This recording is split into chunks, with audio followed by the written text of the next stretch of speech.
強さで振り返るね一緒にならなんでも乗り越えてみんな追いかけてよ Yes Our dreams keep on We'll overcome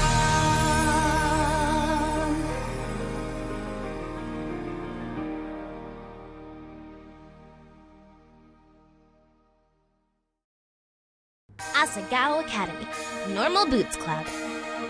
Hello, you wonderful people. My name is Gnome Stan, and welcome back to a Let's Play. Woo! So, this is going to be like a regular basis thing. It's just going to be something I do for games that I've either been looking forward to or that I really enjoy, Just because I like to do music stuff doesn't mean I don't like to play games a lot. So, with that out of the way, I'm going to be playing Asagao Academy, Normal Boots Club.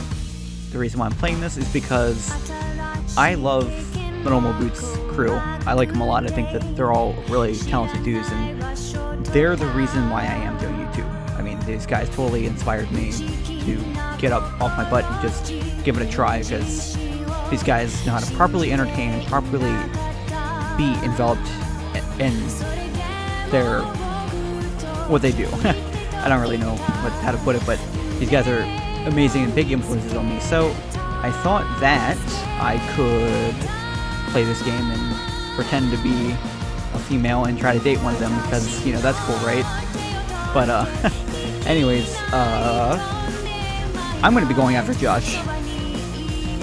Sorry. Oh, no. Oops. I'm going to be going after Paul. Because Paul is a fucking dreamboat. So, yeah. I mean, Josh is cool too, and so is Nick, It's actually funny, I live pretty close to them. Okay, anyways. I'm gonna shut up, and we're gonna get to this. So, let's go and hit play. Actually, here, I'm gonna do this quick. It's fine. It's fine. We'll just do it. Let's go. Chapter 1. I'm going to be narrating, by the way, even though I know you all can read. The train made its way along the gentle curve of the coast of Japan, whisking me farther and farther from home. Across from me sat a boy, face half buried in a newspaper. He was deeply entranced in whatever article he was reading, and hadn't spoken a word to me, even when I asked if I could join him in the last compartment with any available space. He shrugged, nodded, and adjusted his newspaper without making eye contact. It had been almost an hour, in fact, and he hadn't looked at me once. Devoid of conversation, I took instead to counting the buttons pretentiously lush. Devoid of conversation, I took instead to counting the buttons on the pretentiously lush carmine seat cushions. 1, 2, 3, 21, 22, and so forth, over and over. Now and again, I'd turn to look out the window where the trees were blurring by. Sometimes, the smeared green would break and reveal the quiet blue of the Sea of Japan. Oh, poop, I skipped something. That was by accident, no. So, I think it says, go back to counting the seat thing. I think that's what it says. So, because I already played the first part just to test it, so. But yeah, anyways. 1, 2, 3. The train compartment shuddered around us. My eyes wandered to the boy and his jacket. It wasn't the school-issued blue that I and the other students on the train were wearing.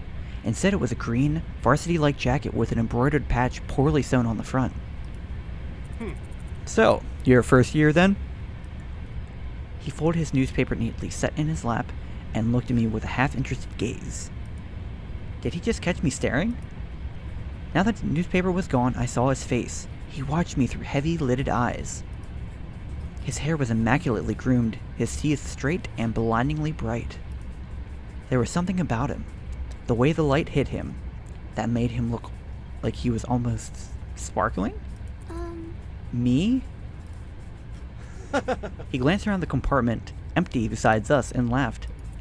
Oh, no, I'm not a first year. I'm a third year. The train began to slow, metal wheels groaning against the metal tracks. The sudden shift threatened to rob me of whatever was left in my stomach, but I closed my eyes and took a deep breath, willing myself to keep it together.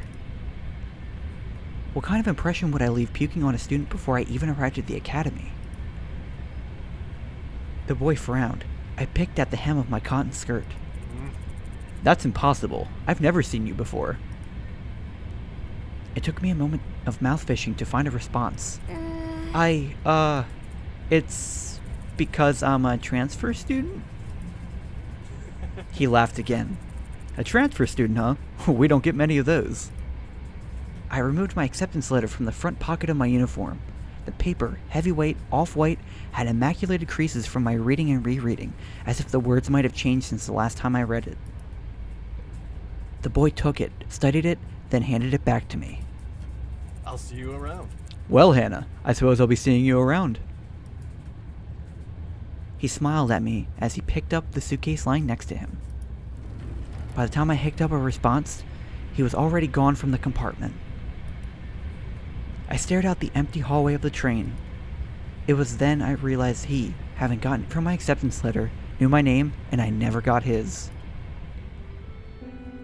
The train settled at the station, and I filed out with the rest of the uniformed students. It was early April, and the last frost of winter had come and gone. The trees were already green, their leaves shivering and the occasional gust weaving through them. The air was mild, only a few clouds hanging in the sky. I walked along the road with the swarm of blue-jacketed bodies, looking at the little groups breaking off from the crowd. Everyone was buzzing so animatedly around me.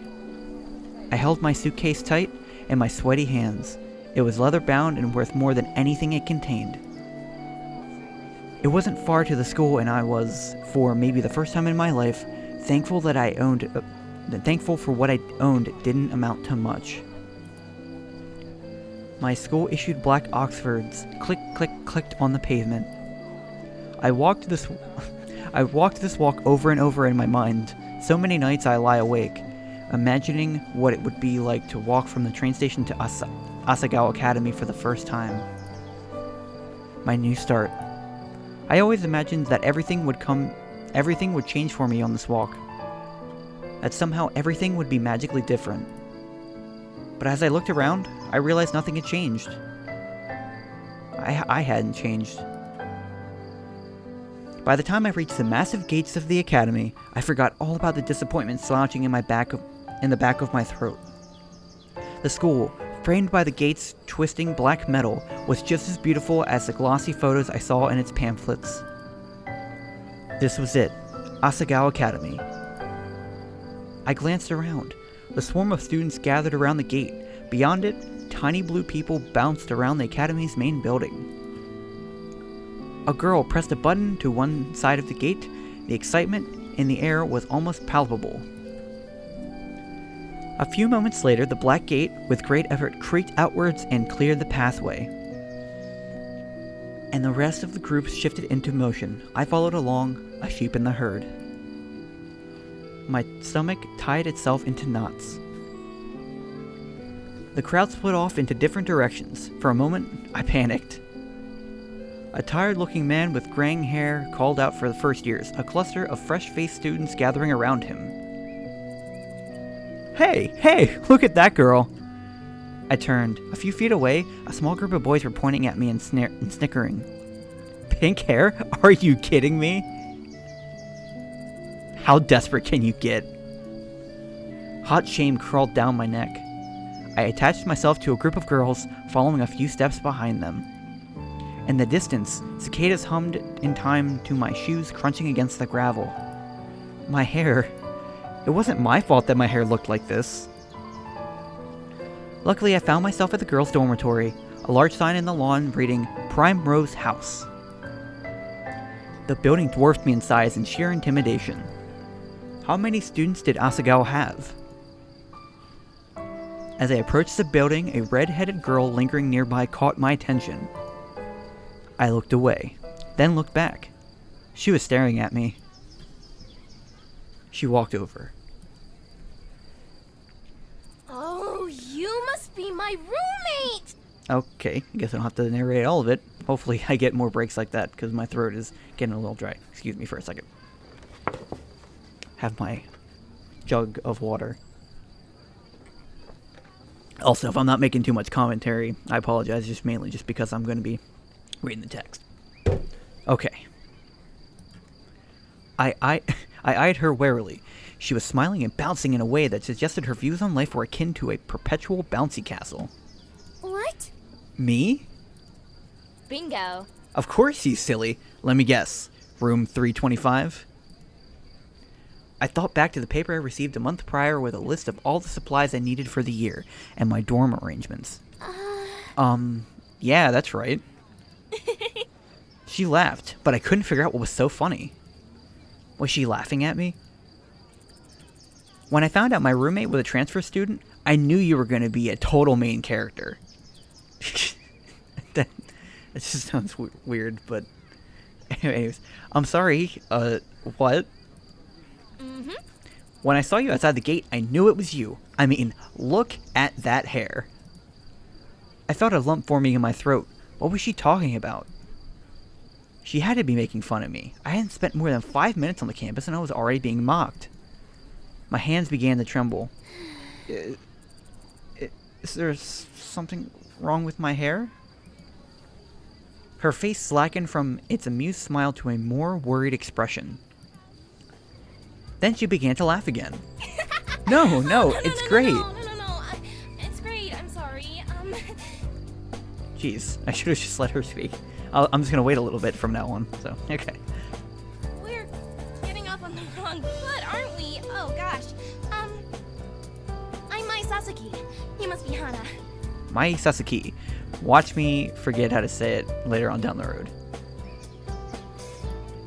I bowed my head. Hello. It's nice to meet you, Mai.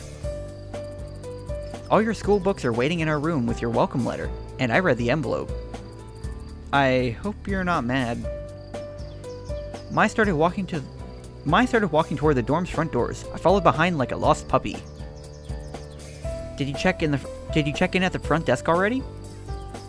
No, I didn't. I didn't know I was supposed to. Good. They'll offer to have a staff member give you a tour of the campus, but I can show you around. We don't get many transfer students in year 3, you know. Oh, is that your only bag? Just one? I'm glad I brought an extra bag of stuff to decorate our room with. I already started. I hope you don't mind. But I did wait to string the lights. I thought we could do that together, you know? She spoke quickly, the words bubbling from her mouth, and left me no time to answer until the end of her monologue. Yeah, okay, that sounds good. She held the front door open for me and I hurried inside. Man, I can't wait to pretend that I'm a female. That's gonna be great. Not that it's a big deal. I don't really care. Girls filed up and down the hallway, howling greetings and exchanging vague niceties that were, more often than not, how was your break? And look at how tan you got. Okay, that's kind of strange because it's like, how are you getting tan before, like if you're going, I mean, I guess I don't understand their break system, but like, how would you get tan before coming to school in April? That makes no sense. Whatever though. It seemed like everyone knew each other. I followed Mai as she led me through the maze of students and up 2 flights of stairs.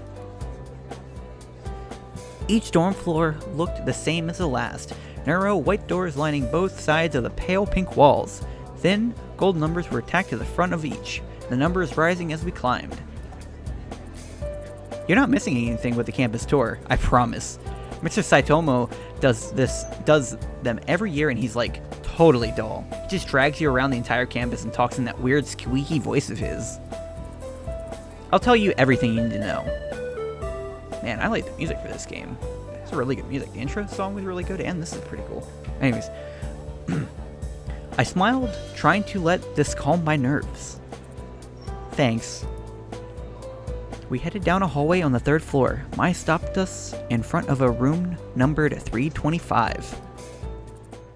Here we are. A faint smell of potpourri wafted through the room. The walls, like the hallway, were a soft powdery pink. Mai already defaced them with a tapestry of posters, magazine cutouts, and photographs. Some of the photos were of cats, but most were of male models and rugged musicians. Oh yeah, people like me. Not really. Anyway. A bunk bed, 2 writing desks with wooden chairs, a small dresser, and a mirrored vanity, all clearly provided by the school, were the only pieces of furniture in the tiny room. The top bunk was already covered in neatly tucked blankets and throw pillows of clashing patterns and colors. The bottom bunk was a single, stiff-looking pillow and a thin cotton blanket that I didn't need to touch to know it was horribly itchy. I must have grimaced because Mai quickly smiled at me. I brought way too many pillows and blankets. I always overpack. I went to Italy over break and Mom got really mad at me because I brought 5 bags, but we were only there for a week. She laughed, pulled several blankets and pillows from her bunk, and rearranged them neatly on mine. A sudden twinge of guilt and embarrassment hit me. Perfection. There, that's much better. Thanks, Mai. I placed my suitcase on the bottom bunk and began to unpack its contents. Several changes of clothes, pens and pencils, empty notebooks, a few photographs of my father, excuse me, a dilapidated stuffed rabbit, and an old portfolio, an old portable radio, and a small black box. Mai opened the curtains and the sunlight poured in. So, where are you from? I slid the now empty suitcase under the bottom bunk. I'm about 2 hours away north of here. It's a small town called Amarisu. You probably haven't heard of it. Oh god, what is she? She must be a hipster. I set the stuffed rabbit, Mr. Bunny, on my bed beside a purple and teal throw pillow. Oh. Did you go to a different boarding school, or... No, I went to a public school down the street from my house. Public school? You know, I said I was gonna wait, and I didn't. Okay, now I'm gonna try to hold myself to that. What was that like? Were the students mean? Did you have a lot of friends? I always went to private schools. My parents worked a lot, and my dad goes overseas, so I think they stuck me here for convenience. Oh, hey, what's that? I'd removed an ornately paint pattern origami crane from the black box and was setting it on the unclaimed writing desk. Oh, this? My mother made it for me a long time ago. I set it beside a stack of thick textbooks, which I assumed were provided for me. Aww. Wow, it's so pretty. I've never seen paper like that before. Oh, yeah, the lights. Let's get them. Oh, let me get them. Mai went to her own desk, opened the drawer, and pulled out a long, tangled string of fairy lights. I thought these would look nice. Here, let me help me string them up. She grabbed a container of pushpins, then pulled her wooden desk chair out and over to one wall. I did the same with my own. Together we pinned the lights around the perimeter of the room. How was the train ride over? Did you meet anyone? No, not really. I was in a compartment with some guy, and... What? Some guy, huh? Was he cute? No. Yeah, I guess. I don't know. I wasn't really paying attention. I didn't even get his name. Mai seemed disappointed for a moment, then perked back up. You'll have to point him out to me if you see him again. Oh, okay.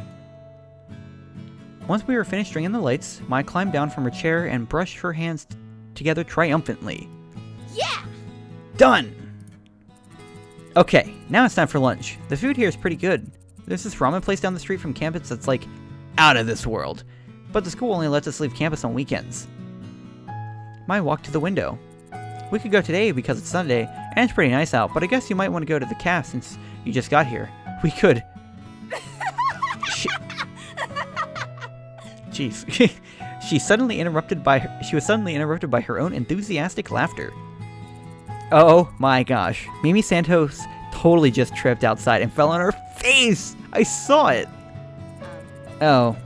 Is that mean to laugh? Maybe I shouldn't have. Oh well, anyways, let's go eat. I'm totally starved.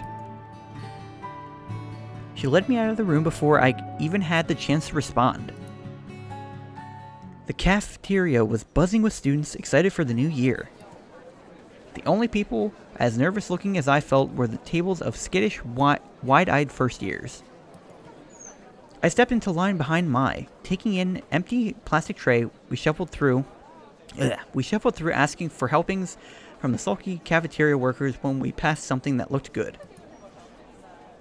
With full trays, Mai led me straight to a table in the back where a few students were already sitting. Mai sat down and I took a seat across from her. Hi Mai, how was your break? It was good. I went to Italy and Spain.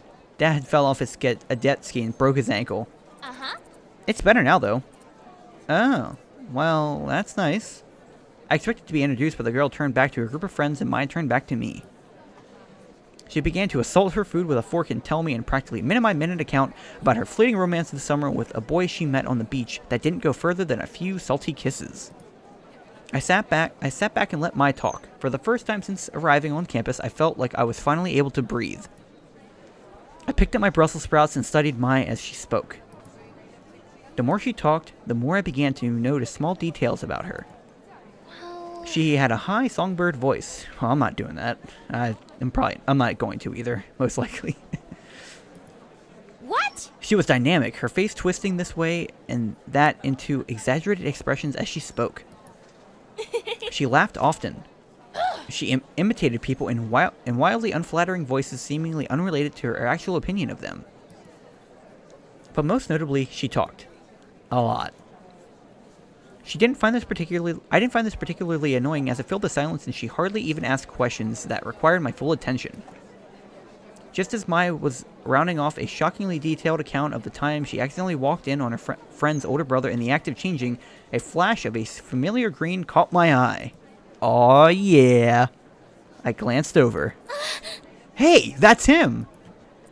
Huh? Who? I leaned across the table to whisper just in case he could hear me through the ambient chatter of the lunchroom. That's the boy from the train. That's him. What? Jared? Yeah, with the weird green jacket and swoopy hair. I love that it's fucking Jared. Oh my god. Poor Jared's so cool.